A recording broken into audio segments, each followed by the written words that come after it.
क्यों तुम्हें पाकिस्तान के मुस्तकबिल पर रहम नहीं आता?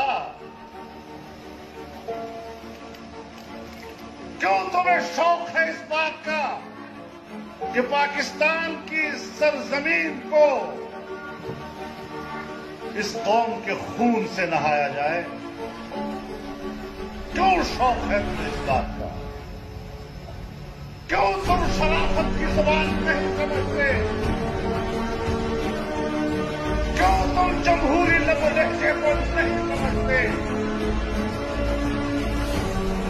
क्यों तुम शाइस्ता जबान को नहीं समझते?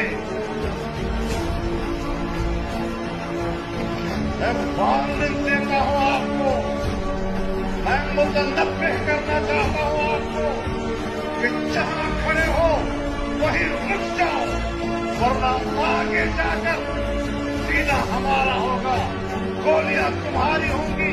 हम पाकिस्तान की इज्जत, इसके नामूस, इसके नजरिए, इसके अकीदे पर अपनी जान न्यौछावर करने के लिए तैयार हैं।